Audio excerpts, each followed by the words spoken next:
I'm here with Danny Cavic, former professional athlete, entrepreneur, and sales leader focused on helping organizations and individuals grow.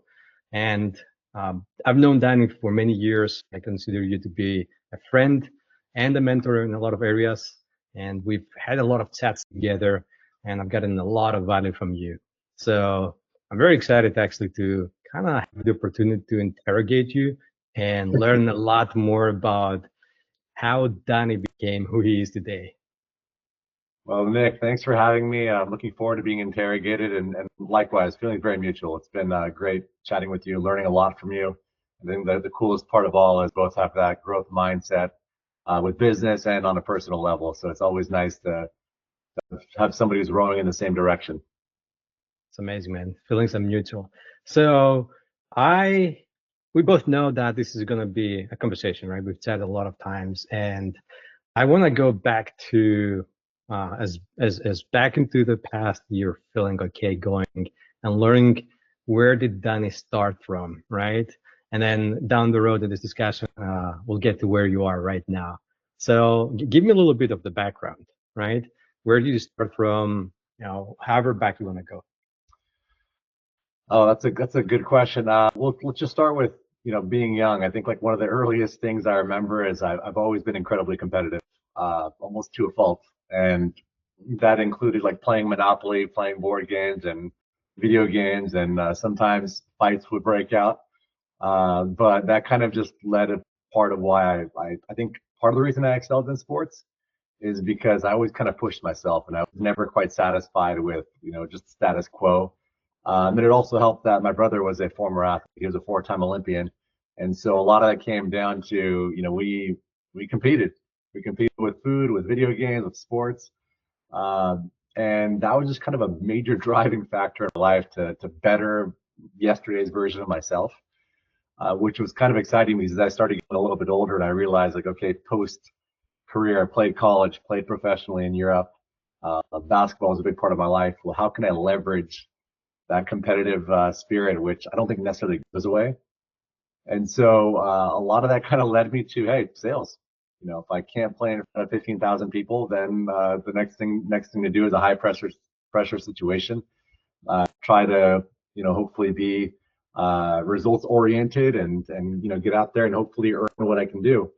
So it kind of sped into that. I think again part of the reason why I'm here today, where I am as a sales leader, is I'm able to leverage a lot of experience. I'm able to use my upbringing with that, but I also am pushing the envelope still. It's maybe not on the basketball court, but it's from entrepreneurship. It's from personal development. And that's just a big part of where I am today. I'm a budding entrepreneur, as you know, Nick. I've started a few different ventures. Some went well, some not so well, and I think that's kind of the exciting part of life. That you get back up, you fall, you get back up, you fall, and you get back up. And so, just where I am today, I'm part of a sales organization. I'm doing consulting services. I'm brainstorming on this next stage of what entrepreneurship could look like. But I've also welcomed two babies to the family, twins. So that's the newest adventure. So it's been quite the journey, but that's just me in a nutshell. That's amazing, man. Yeah, I know a lot about this stuff. And before I start unpacking pretty much everything you just mentioned, I want to ask you about something. You mentioned upbringing. What would be like the number one either thing you remember and has impacted you a lot from your childhood, or some sort of advice you got, or some sort of lesson? Because as kids, a lot of times it might not be something our parents said to us, but maybe it's a friend or a situation we've been in, and really define how we view things and how we would act in the future, and made us who we are today. Yeah, it's a good question. So both my parents are from former Yugoslavia, communist country, and so it's a different world there. And they came to America a little over 40 years ago. And so I think part of the upbringing was the expectations of you have an opportunity. Don't take it for granted. And it wasn't something that was discussed on a regular basis. But if I ever kind of straight, or maybe I didn't do as well as I could do in school, or maybe didn't behave the proper way, if you will. My parents would just let me know, like, listen, like, we dropped everything. We left family, we left every comfort. And comfort, from a war-torn country is kind of an iffy term, but we came here to provide you guys with an opportunity, my brother and I. And so, very early on, it was kind of instilled on us, just grab life by the horns and do your best. And I think we're very fortunate because, my parents, and especially my mom, let us do that, let us find that, and cultivated that. And I think that's something that really even today resonates with me, because I wasn't necessarily forced to do things. They didn't make me study all the time. They didn't make me go to practice. They just essentially gave me the opportunity, supported me in that, challenged me in that. But even as a kid, they empowered me to say, make your choices, and just understand that with choices, there are consequences, both good and bad. And so I think that really sticks out as just a valuable lesson, because whether it's children or employees, it's incredibly hard to motivate people. Like, you have to deeply understand their why. And sometimes people just aren't driven. Like, you can't expect somebody to maybe look. I'm a basketball player. My son just started looking at basketball. He goes to the basketball court as a 1-year-old and just watches. He loves it. He's like giggling. That excites me. But as I'm sitting here, I'm not going to push him into the sport I played. Of course, I'm going to give him the opportunity, but I want to introduce him to so many other things to find out what makes you tick. And my parents did that with me. They kind of allowed me to look at different things and find, okay, he loves basketball. Now let's nurture that. And so, going back to your question, I think a lot of it comes down to, I'm very lucky that they let me do that, and that I wanted to do that, because that helped me excel. On the flip side, if I was doing something I hated, there's a limitation of what you can achieve. And I think, looking back, whether they knew it or not, it was a really good parenting technique for my brother and I, because they allowed us to be accountable and understand, hey, you're going to make some choices, some good, some not good, but you're going to learn from it. And that's been really helpful as I look back now as a 38-year-old. That's a very good point. Reminding people, and specifically our kids, about actually just giving them the right perspective of things, and kind of, because of that, reminding them of the situation, the opportunities they have, rather than trying to enforce them. Sometimes, as the parents say, the things I didn't have, I want you to have them, whether it's toys or education or opportunities as they consider them. Sometimes has the negative effect where it's been forced on people and they don't want to do it, right? But on the other hand, parents and as business owners, when we have stuff, we have to be very intentional with considering, like you said, what is the driver behind somebody, what is their reason and the goals, their personal goals, and aligning them with how you can help them, so you can that way guide them down the path. And you mentioned basketball. Just playing basketball is completely different than going and being a professional athlete, right? Yeah, and I'm grateful for it, but it was pretty good to get paid to do what you love anyway. How did that help you down the road? And I'm very curious about that, because I was never into team sports. Like, I've done different sports and martial arts in my life, but I was never part of a team. And I wonder, how has that benefited you when it comes to entrepreneurship and then running your own business, hiring people, whether it's employees, freelancers, and all of that, and helping them rally behind a common goal?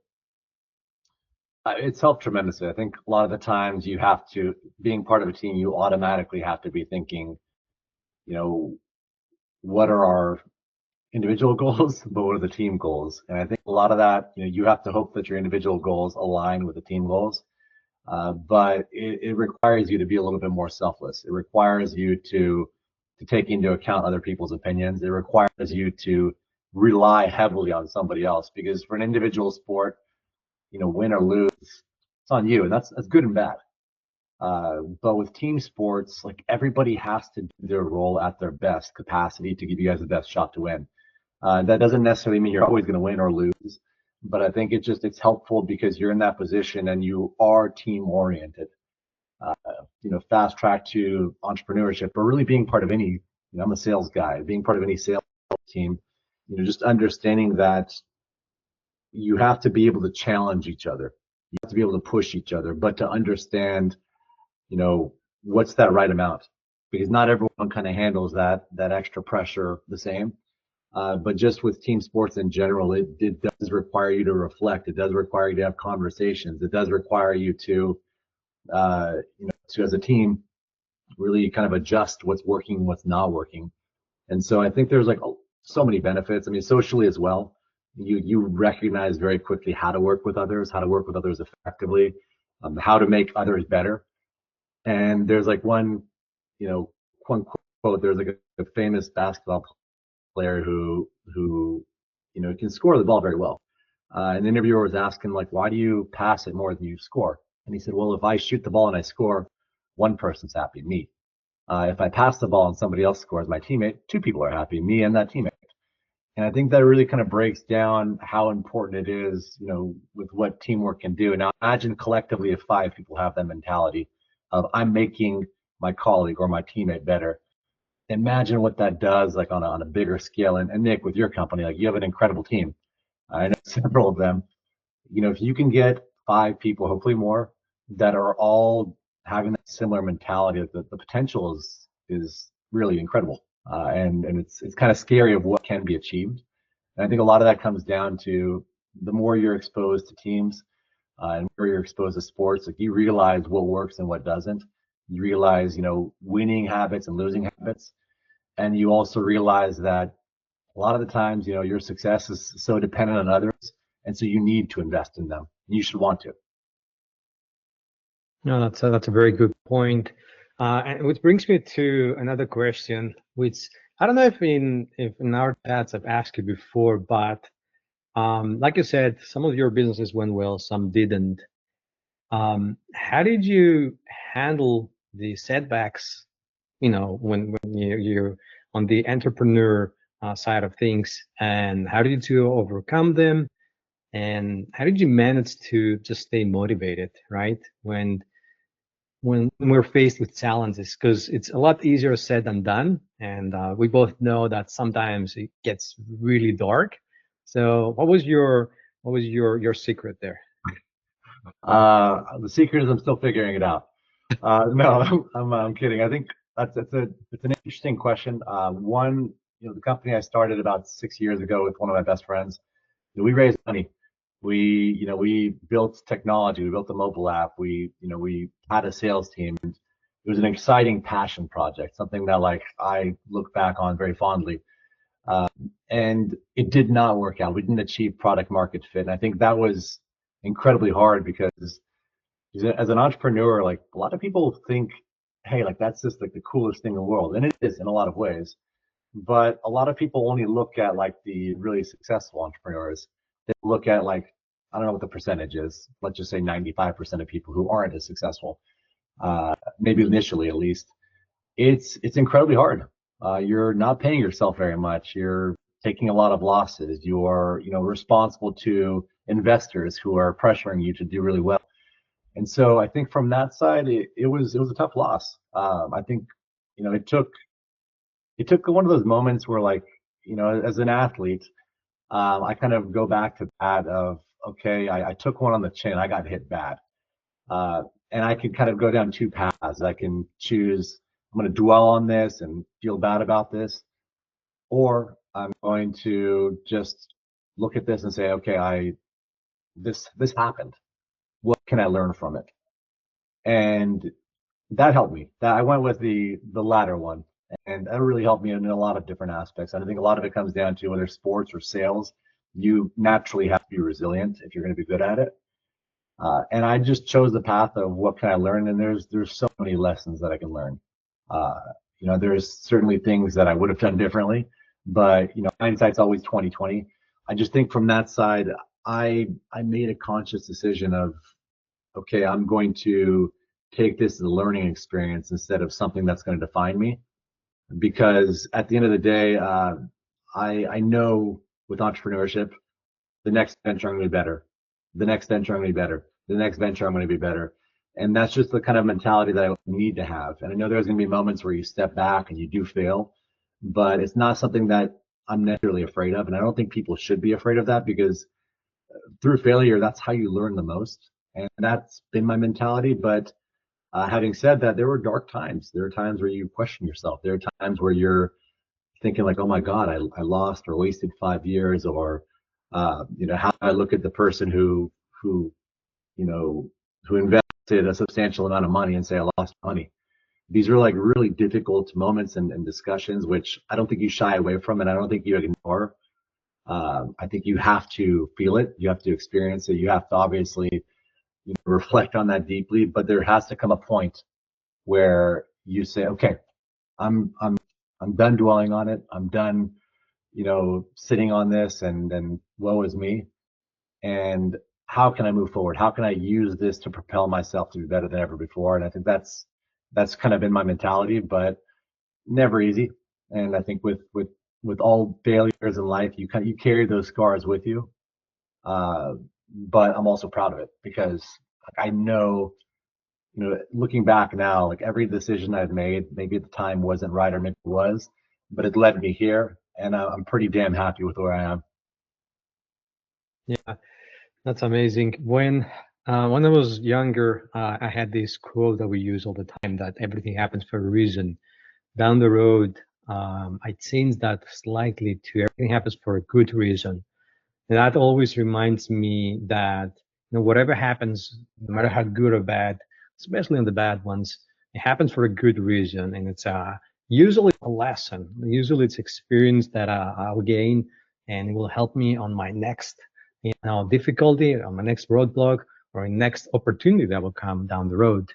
And like you said, a lot of people see online the very successful celebrities, as I like to call them, and they don't want to see the ugly truth that even they had a lot of failures in the past. I think it was Alex Hormozy. He said in one of his videos he had like what 6 or 8 failed businesses before, but people like to ignore that and want to go after the shiny object, which is like the big success, as if it's an overnight success, which is not. It's not. Even the people who win the lottery, they're not an overnight success. Most of them are failing, unfortunately. Yeah, it's a really good point. I think and Alex Hormozy is a great example. I mean, I don't think a lot of people want to focus on that, because there's like instant gratification culture. I want the outcome. I don't want to put the work on the day-to-day basis, because there's also I saw this like quote by Mr. Beast, and like he posted how many followers he had year by year. And I just think like a lot of people don't want to put in that work. And going back against sports, like Steph Curry right now, he's the best shooter in history. And people look at him and like say, I want to shoot like Steph Curry. But okay, that's great. We all should want to. But are you willing to do what he does? Like, are you willing to, make 500 shots before practice every single day? Are you willing to, to sacrifice free time with friends, with family, maybe not going out as much? Are you willing to do all the things that add up, all those building blocks that make you Alex Hormozy or Steph Curry or anybody else or Mr. Beast? It just kind of comes down to like you have to fall in love with the process, and not a lot of us want to do that, because you want to get that gratification. And a buddy of mine who's an entrepreneur also, he told me very early on, he said, look, if you want to have a following and build a brand, you have to post and be very consistent, bring value, of course, but you have to do it when you don't want to do it, and you have to do it so consistently. And he's got like, I think like 100,000 plus followers for his business, so he's doing well with that, and it's a very well run business. But he said, well, okay, yes, but it took me 3 years to even get 20,000, and it took me how many hours, and kind of breaking it down into what it actually takes. And what you were just talking about, I think people fall in love with this, like this car or this house, or this massive business. But there's a reason why there's so few Alex Hormozis. There's a reason why. And I think, for us, all of us, hopefully, we recognize that success leaves clues. Like the blueprint is there. It's just, do you want to do it? And I think that's a $1 million question or $1 billion question. Yeah. And when it comes to entrepreneurship and starting your own business, this, I will call it trend the last few years started where, I don't know if it was a social or specific people that were essentially promoting that you can start your own business and anybody can do it. And I remember when I started my company, I was so excited because I loved it. It didn't matter that I was working 12 hours or more. I just loved it. And I reached out to some people and I was like, you should do it as well. After less than a year down the road, I realized that it's not for everybody. Actually, a lot of people should not start their own business. And even today, I see people, and even some freelancers that I've worked with, like I asked them, what do they want to do? And they're like, I want to start my own agency. And with some of them, I had it sat and said, okay, do you know what you have to do to run your own agency? It's like, well, what I'm doing now. It's like, no, it's actually completely different, right? And like, do you know how much time you have to dedicate? And there's a misconception about the amount of effort, energy, and the sacrifices you have to do to grow a business, right? It's a big misconception, and people think it's going to be so easy. They'll just throw something out in the market, and the market will just embrace it, and they'll start buying. It's almost never like that. It was even the OpenAI founder Altman. I can remember his Sam Altman. Sam Altman, yeah. He was talking about his business at the beginning and that it was just a lot of hours. It was horrible in the beginning, and it's like you have to work a lot, right? So yeah, it's not so easy. So okay, another thing that I have based on what you're telling me, and I want to ask is, what are some habits based on your professional athlete life, your lessons from entrepreneurship that you've built to help you with your personal and professional growth, and also to kind of help you maintain the mental clarity and stability and harmony that is very important for everybody. I think that's like ever changing, but a lot of it comes down like I wanted to be so regimented about certain things that like I have to prioritize specific things. And I think like, we're all kind of well-oiled machines for lack of a better term, but we need maintenance. And what that looks like, for me, I wake up 4:45 mornings and I do some type of exercise. Now, it could be weightlifting, it could be running, it could be even walking my dog. But my day has to start with some type of physical activity because I want to start getting it flowing without looking at my phone, without obviously being, on the emails and everything else that comes along with that. And then my next routine is I try to meditate, even if it's 5 minutes, just to, I've activated my body. I want to, calm my mind, be more focused throughout the day. And so those are like two simple things that I do. But I think a lot of it comes down to, are you actually reflecting on your process? Are you actually looking at, your day? And just to kind of put this into perspective, I started, my own activity tracker on, what I'm doing, what type of like how many calls I'm making, how much time I'm spending on emails, on meetings, all sorts of different types of things. And I kind of give them points. And my goal every single day is to hit a certain point. And so, for example, a meeting could be 5 points. A cold call, for example, could be 1 point. An email could be 2 points. And you can kind of delegate that however you like. But that just helps me because at the end of the day, I look at it and say, okay, did I objectively do what I feel like I need to do to put myself in a successful situation? And I think that all of that kind of depends on what you're hoping to achieve. But just to suffice to say, it comes down to goals. I think it's so important for all of us to have goals. And I'm a hypocrite about this sometimes because there are moments, there are weeks and months where I feel like I'm kind of sailing aimlessly. But you recognize, okay, there's something wrong in that because, you're working really hard, but you're not necessarily going in any specific direction. And so is it hard work or is it smart work? And so I would really, encourage everybody, whether it's business, personal, set goals, and document it, because, you just doing a self check-in, it's better than nothing. But there is something about like visually being able to see, like, did I actually do this? And, you could have a vision board, you could have Post-its, whatever the case might be. That's helped me tremendously. And that's been like a big driving force for even sports.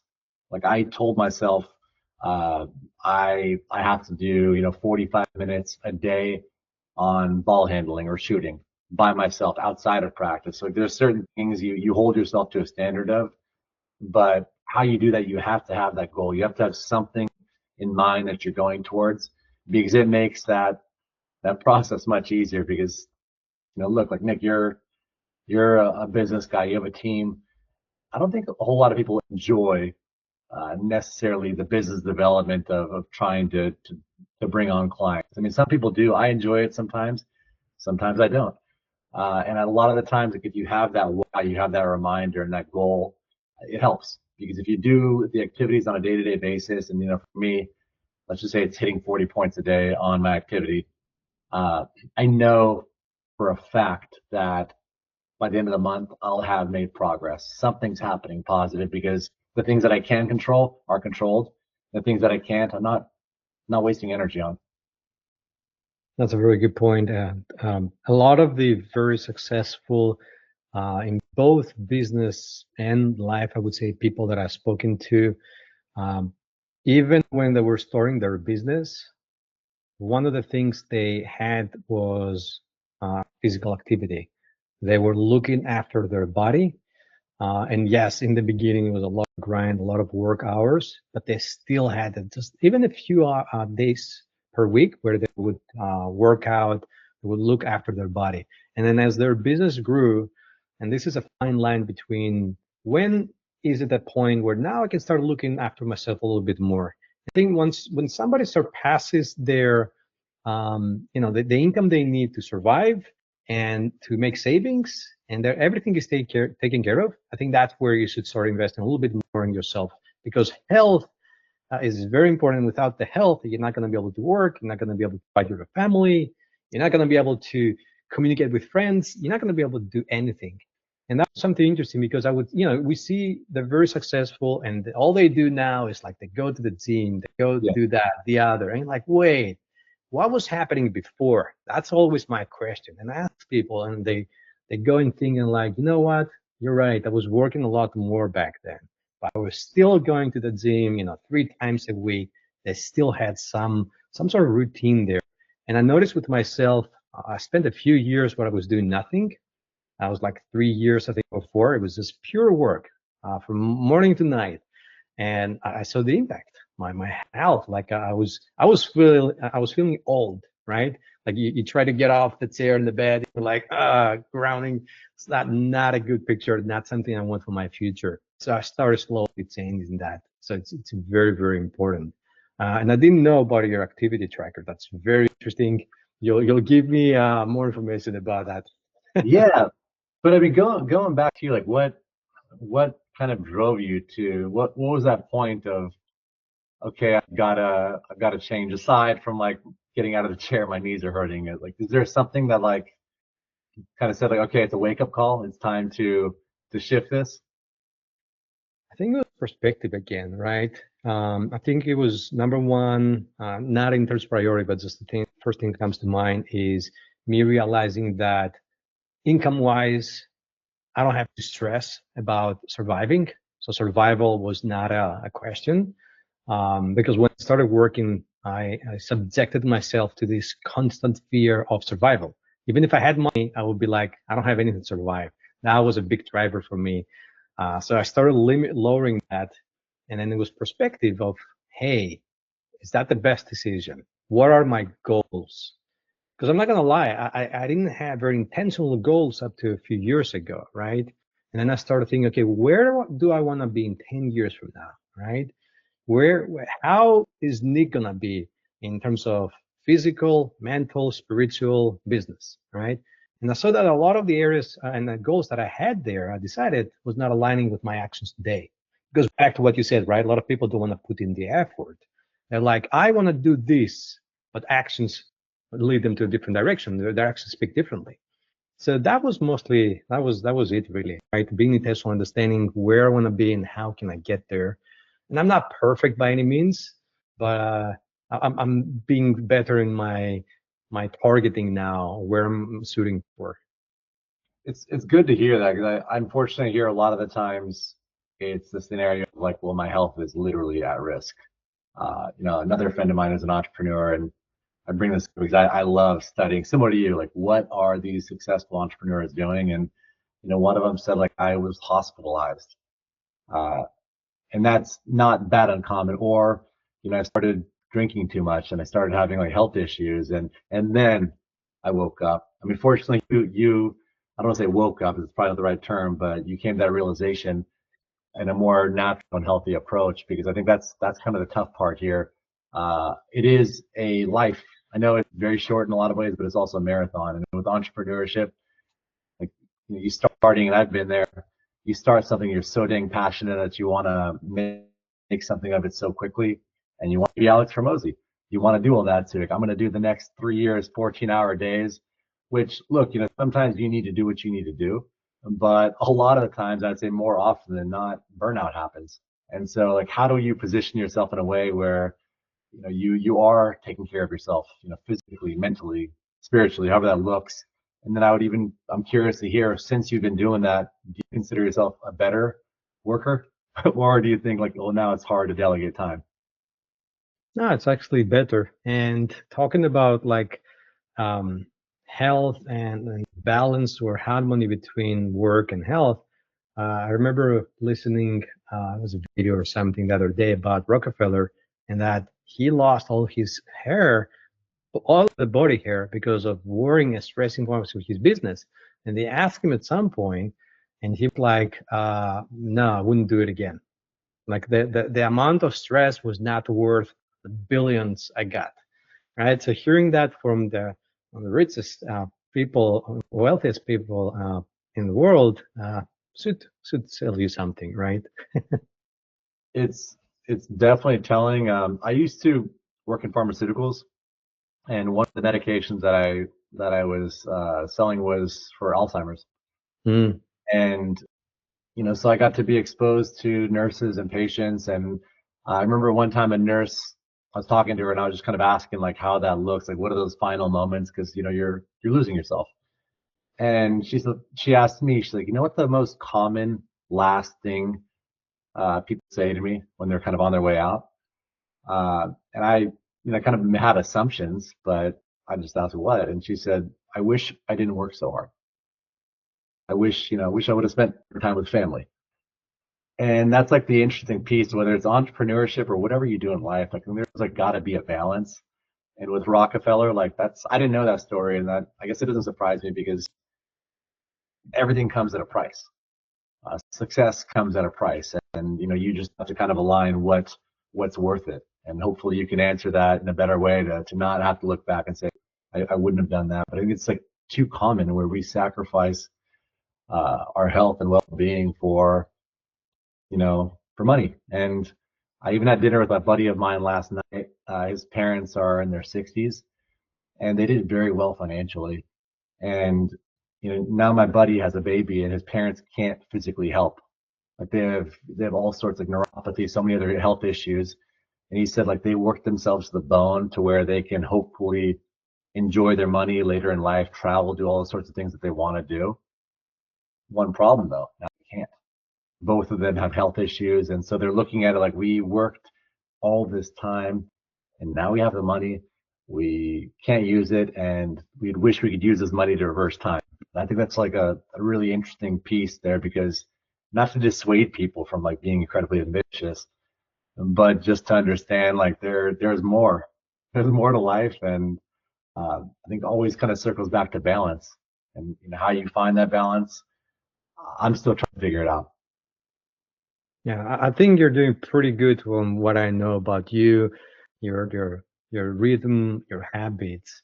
Um, And also, though, I know with sales, you're very good. And I believe to be good at sales, um, you have to look after yourself, right? You have to not only look after yourself, but you also need to try and become better day after day, month after month, right?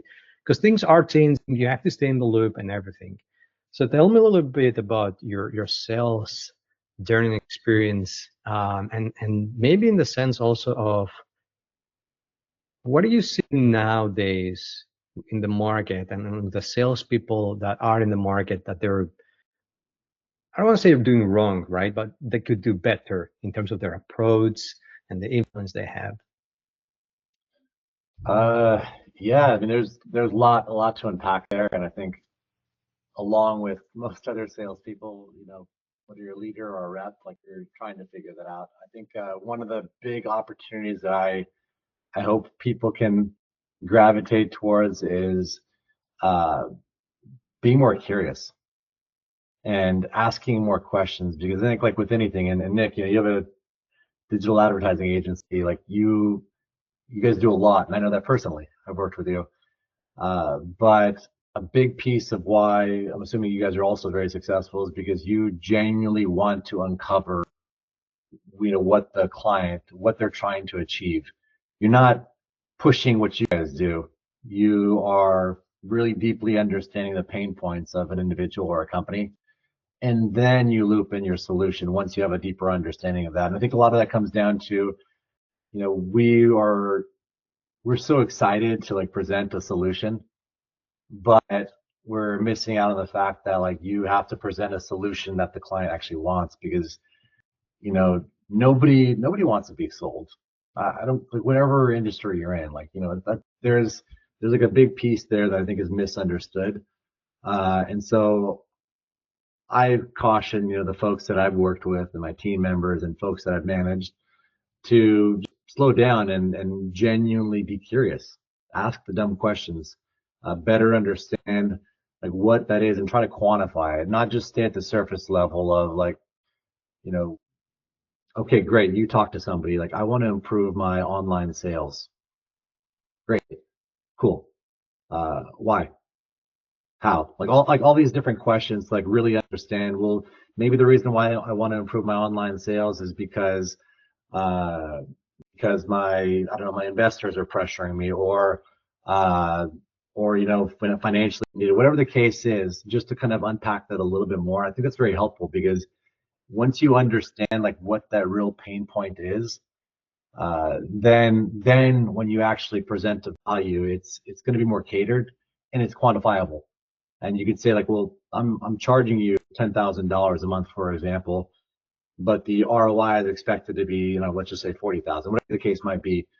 And you'd have being able to have that conversation is because you actually understood why they're having this. Because a generic response of I want to grow online sales, that's very surface level. And so that's one piece. Be more curious, dig a little deeper, ask that second and third question. But I also think that when you're doing outreach, customize it with like the nature of AI today is remarkable. It's remarkable. I think it's like so exciting, but it's also terrifying, because the the only, I guess, limitations are, it really comes down to our imagination. Like that's kind of what we're at today. And so as a human who's trying to drive business and value, how can you get more customized? And I think there's so many generic approaches, but when you are doing outreach, before you send, do some research. Do some research. Make sure that it looks as customized as possible. I know that's kind of tough because some reps have to make 100 calls a day. It's hard to get customized because there's bandwidth issues. But I would argue that you making 20 calls, 20 smart calls, is more effective, because if you spend even 5 minutes, hopefully do more, but even 5 minutes on just better understanding the prospect a little bit, then when you call them, you have something to reference.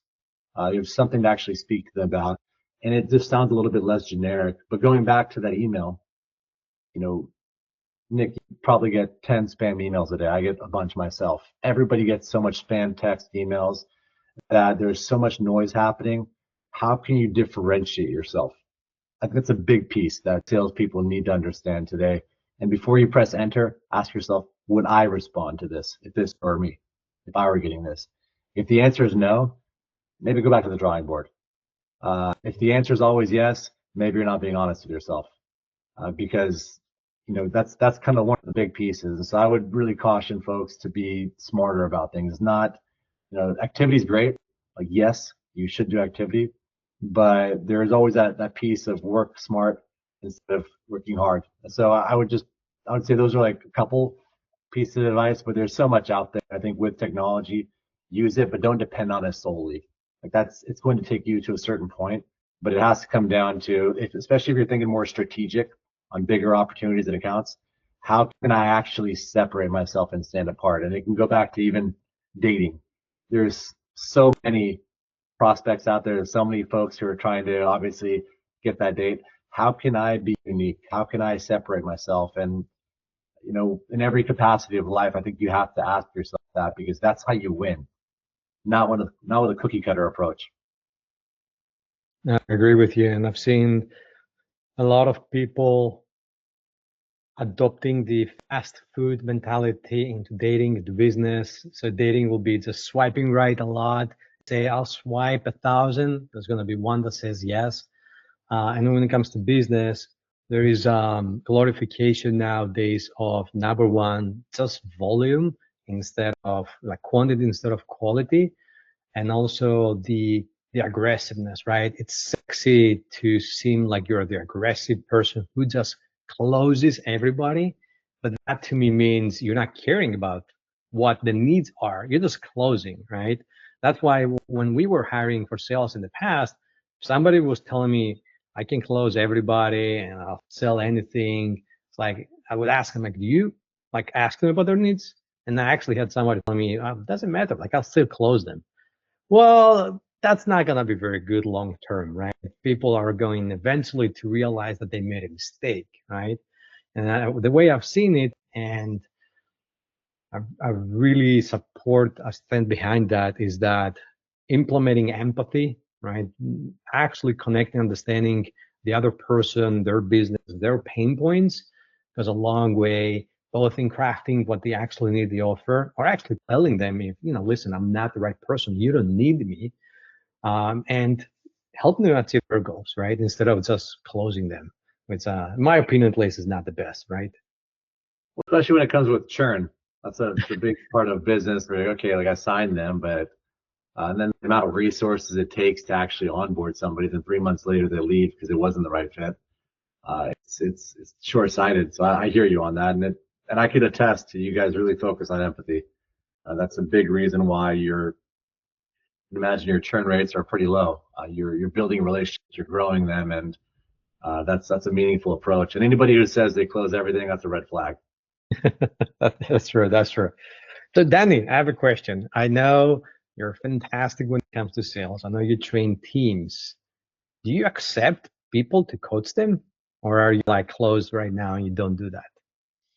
I'm always open to it. I think with the right opportunity, it comes down to, like, I'm also in a unique place where my bandwidth is getting smaller, and so I'm fortunate to be more selective about things. But for the right opportunities, I love the idea of somebody who's incredibly motivated. I've had, for example, I've had bosses who've hired me to help their reps, or I've had parents who hired me to help their kids as athletes. And one of the first questions that I kind of ask is, well, do they want this, or is this something you as a boss are pushing, or you as a mom or dad are pushing? Because if they don't actually want this, I don't want to work with them. I don't need the money like that. And I also value my time more than spending it with somebody who doesn't actually want to improve. So I'm open to it for the right opportunity. I think it just comes down to, I love having conversations, exploring if there is a way I can bring value. If there is a way, then of course I want to, but I'm also honest enough to say I'm not the right fit for what you're looking for. Maybe my skill set is not there, or maybe I'm more focused on A, B, or C. But I think, there's always an opportunity and an openness to having discussions about partnerships that hopefully can expand. And, just like you and I, whatever, 4 years later, we're still talking. Awesome, awesome. All right, I'll have your details then below. I wish to keep you my secret weapon, but I know a lot of people will benefit if they speak with you. All right, awesome, man. Really appreciate your time. I learned a little bit more about you, and I'm even more proud to call you a friend. So yeah, appreciate you a lot. Nick, thank you for the time as always, and looking forward to reconnecting with you.